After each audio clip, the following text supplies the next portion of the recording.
What's going on, everybody? Cleepus Tech here, coming back at you with another video. In this video, we're going to be doing a quick comparison between the Nokia G400 5G and the OnePlus Nord N20 5G. Now before we go any further, as always, I do want to remind you to hit that subscribe button, and if you want to learn more about either of these phones individually, I will be linking to several other videos about them in the description, as well as some information about pricing, availability, and some of my favorite smartphone accessories. But with that being said, let's get into it. So with the Nokia G400 5G, we're getting a 6.58-inch 120Hz IPS LCD display with a resolution of 1080p, a PPI of 401, and an aspect ratio of 20:9. With the OnePlus Nord N20 5G, we're getting a 6.43-inch AMOLED display with a resolution of 1080p, a PPI of 409, and an aspect ratio of 20:9 as well. So in general, these displays are pretty similar, but they do have slightly different advantages. On one hand, at 6.58 inches versus 6.43, the Nokia G400 5G is a little bit larger, and you can kind of see this. The difference isn't really huge, but it's definitely still there. In addition to this, with a 120Hz refresh rate versus a standard 60Hz, the movement on the screen with the Nokia G400 5G is going to be a little bit faster and smoother. So if you're doing something like watching videos, playing games, or really just navigating through the phone in general, things are going to look and feel a little bit more fluid, and in general, the phone might feel a little more premium to use. That being said, on the other hand, with the OnePlus Nord N20 5G, this phone does have an AMOLED display, which is significantly better display technology than an IPS LCD, and as a result, the colors, brightness, and viewing angles with the OnePlus Nord N20 5G are going to be quite a bit better. So if you're outside in the sun, for example, the OnePlus is going to be quite a bit easier to see. And overall, when you're using the phone, I feel like the image quality is just going to be better with the OnePlus Nord N20 5G. In general, because of the AMOLED display, I do like the display with the OnePlus Nord N20 5G a little bit better. But that being said, if you do want a good display and you end up with the Nokia G400 5G, you really won't go wrong here either. Now for storage, with the Nokia G400 5G, we're getting 64GB of internal storage with microSD card expansion. And with the OnePlus Nord N20 5G, this phone has 128GB with microSD card expansion as well. So between the two, of course, the OnePlus Nord N20 5G has quite an advantage, having double the storage of the Nokia G400 5G. So in general, if you're more of a power user and you're constantly downloading all kinds of apps and stuff like that, especially games that take up a little bit more space, the OnePlus Nord N20 5G is definitely going to be a much better choice. But on the other hand, with the Nokia G400 5G, although in this day and age, 64GB isn't really ideal in my opinion, for the average user, as long as you're mindful of what you're putting on your phone, you should at least get by here. Now for security features, both phones do have face unlock, and they also both have fingerprint scanners. With the Nokia G400 5G, it's right here on the power key, and with the OnePlus Nord N20 5G, it's right here in the display. But starting with the Nokia, let's give them a try.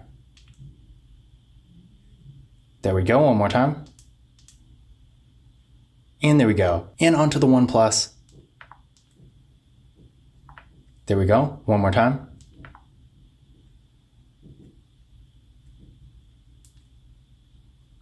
And there we go. So as you can see, real fast and responsive, no issues at all. And again, both phones do have face unlock too, so if you want to use that instead, you always can. Now taking a look at the camera setups here, with the Nokia G400 5G, we got a water drop notch for the front facing camera. This camera is 16 megapixels. Then on the back, we got a triple camera setup with a 48 megapixel main camera, a 5 megapixel ultra wide camera, and a 2 megapixel depth sensing camera. With the OnePlus Nord N20 5G, we got a hole punch design for the front facing camera. This camera is also 16 megapixels. Then on the back, we got a triple camera setup with a 64 megapixel main camera, a 2 megapixel macro camera, and a 2 megapixel depth sensing camera. So in general, as far as features go, both phones are pretty decent, but as you can see there, they have pretty much opposite advantages. On one hand, with the Nokia G400 5G, this phone does have an ultra wide camera, but it doesn't have a macro camera, whereas with the OnePlus Nord N20 5G, this phone has a macro camera, but no ultra wide camera. So in general, just based on features alone, I would personally give the advantage here to the Nokia G400 5G because I think an ultra wide camera is a lot more useful than a macro camera. But that being said, if you're the opposite, if you use macro cameras a lot more than you use an ultra-wide camera, then of course the OnePlus Nord N20 5G will have an advantage. Now another thing to keep in mind here is that when it comes to photo quality, although the Nokia G400 5G does take pretty good photos, the OnePlus Nord N20 5G is a little bit better. So if you're taking normal photos or maybe using portrait mode, maybe to share on social media for example, the OnePlus Nord N20 5G is going to be a little bit better. But that being said, honestly for the average user, it could really go either way. I mean, the OnePlus Nord N20 5G, while having slightly better photo quality than the Nokia G400 5G, is still not going to be anywhere near as good as something like an iPhone, for example. So in general, if you really want to get crazy good photos, you're probably just going to want to go for a higher end device. So that being said, in general, while I personally feel like the OnePlus still does take slightly better photos, it's really going to come down to which features you want. If you want an ultra wide camera, the Nokia G400 will be a better choice overall. But if you want a macro camera, then you're probably going to get a better experience with the OnePlus Nord N20 5G. Now when it comes to RAM and processor, with the Nokia G400, we're getting 4GB of RAM with the Qualcomm Snapdragon 480 5G processor. With the OnePlus Nord Nord N25G, we're getting 6GB of RAM with the Qualcomm Snapdragon 695 5G. When it comes to overall performance, on one hand, the Nokia G400 5G is definitely not bad, and for more basic activities like web browsing, social media, stuff like that, for the average user, you are going to get a pretty good experience. That being said though, with the OnePlus Nord N25G, while this phone is still nowhere near as fast as a flagship phone, it is still significantly faster than the Nokia G400 5G. So in general, if you're more of a casual user and you're not really going to be on your phone all day, the Nokia G400 5G is still going to get the job done. But if you're going to be on your phone a little bit more, and maybe you're doing stuff like mobile gaming, then I do think in general, you will have a slightly better experience with the OnePlus Nord N25G. Now that being said, I did run Geekbench 5 benchmark tests on both of these phones, and here are the scores I got. So as you can see here, again, the OnePlus Nord N25G, while definitely not being as fast as a higher end device, is still significantly more powerful than the Nokia. But again, that being said, although the OnePlus Nord N25G is the more powerful phone between the two, for more basic activities, the Nokia G400 5G is still going to be plenty fast enough for most people. Now for the batteries, with the Nokia G400 5G, we're getting a 5000 mAh battery that supports 20W fast charging, and with the OnePlus Nord N25G, we're getting a 4500 mAh battery that supports 33W fast charging. So in general between the two, despite the OnePlus definitely having better fast charging, I would still give the advantage to the Nokia G400 5G because first of all, although the size difference isn't really huge with a 5000 mAh battery versus 4500, the battery life you get with the Nokia is still going to be noticeably better. And in addition to this, although again the OnePlus Nord N25G does have better fast charging, the charging speeds you get with the Nokia G400 5G are still really good. So in general, I feel like the difference in fast charging isn't going to matter nearly as much as the difference in battery size. So overall, if the battery is really a main priority for you, the Nokia G400 5G is probably going to be a better choice. But that being said, the OnePlus Nord N25G definitely doesn't have a bad battery either, so you're really not going to go wrong with this phone either. Another thing to keep in mind here is that both phones do have NFC, so if you like to make contactless mobile payments using tap and pay, keep in mind you will be able to do this with either phone. But in conclusion, which of these phones is better? In general, I would give the main advantage here to the OnePlus Nord N25G. The reason being, despite these phones being almost the same price, the performance you get here with the OnePlus Nord N25G is significantly better than what you get with the Nokia G400 5G. So if you're going to be on your phone a lot, that's definitely going to make a noticeable difference. In addition to this, again with the AMOLED display, despite the Nokia being a little bit larger and having a higher refresh rate, I feel like the image quality with the OnePlus is just a lot better. So again, if you're going to be on your phone a lot, especially consuming all kinds of content, in general, while the Nokia is still not going to be a bad choice, the OnePlus Nord N25G is honestly just going to give you a better experience. In addition to this, the OnePlus does have double the storage, and the photo quality with the camera is a little bit better. But that being said, if you end up with the Nokia G400 5G, at least you are getting a pretty good display too, a good camera setup that does have an ultra-wide camera, a slightly larger battery, and this phone still has NFC too, so honestly you're not going to go wrong with this phone either. But again, between the two, assuming the price is pretty similar, which again at MSRP, the Nokia G400 5G goes for around $269, whereas the OnePlus Nord N25G goes for around $299. So again, pretty close in price. So again, assuming the price difference is pretty much the same, the OnePlus Nord N25G is a little bit more worth it. But this concludes my comparison between the Nokia G400 5G and the OnePlus Nord N25G. Again, if you want to learn more about either phone individually, I will be linking to several other videos about them in the description, as well as some information about pricing, availability, and some of my favorite smartphone accessories. But that's it for this video. If you enjoyed it and found it useful, be sure to give it a thumbs up and hit that subscribe button. Don't forget to follow Kalipis Tech on Twitter and Instagram. And as always, I will see you in the next video.